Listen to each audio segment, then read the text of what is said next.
भाजीला जर काही नसेल ना तर हे बघा ह्या पद्धतीने ना मस्त अशी ना मिरची बनवायची, भाजीची गरज पण लागणार नाही. आणि ही मिरची जर तोंडी लावण्यासाठी असेल किंवा चपाती भाकरीसोबत खायला असेल ना तर 2 चपात्या जास्त खाली, इतकी सुंदर अशी रेसिपी आहे. तर इथे मी मिरची घेतलेली आहे आणि मिरच्या स्वच्छ धुवून पुसून घेतलेल्या आहेत आणि मिरचीला आहे ना दोन्ही साईडून आहे ना अशी चीर मारून द्यायची, पूर्ण 2 भाग करायचे नाही.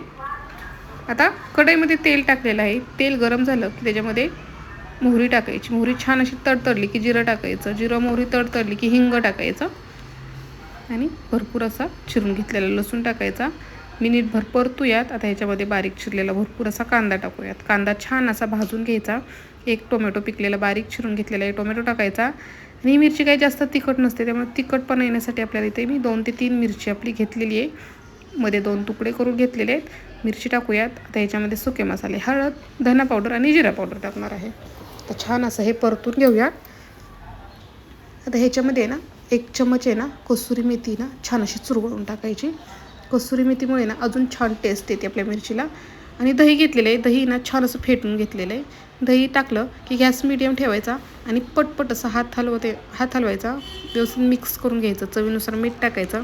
आता दही छान असं मिक्स झालं की गॅस मीडियम ठेवायचा आणि छान तेल सुटेपर्यंत आपल्याला हा मसाला आहे ना भाजून घ्यायचा आहे मीडियम गॅसवरती. आता ह्याच्यामध्ये आपण मिरच्या टाकूयात आणि व्यवस्थित असं हे मिक्स करून घेऊयात. छान असं मिक्स करून घेतलं आहे. गॅस एकदम बारीक ठेवायचा, ह्याच्यावरती झाकण ठेवायचं आणि 10 मिनिटची ना वाफ काढून द्यायची. 10 मिनिटामध्ये ना तुम्ही आधीमध्ये ना मिरची आपली छान अशी हलवून घ्यायची, म्हणजे खाली करपणार नाही. मस्त अशी झटपट आपली मिरची तयार आहे. व्हिडिओ पूर्ण बघायचा असेल तर चॅनलवर अपलोड केलेला आहे.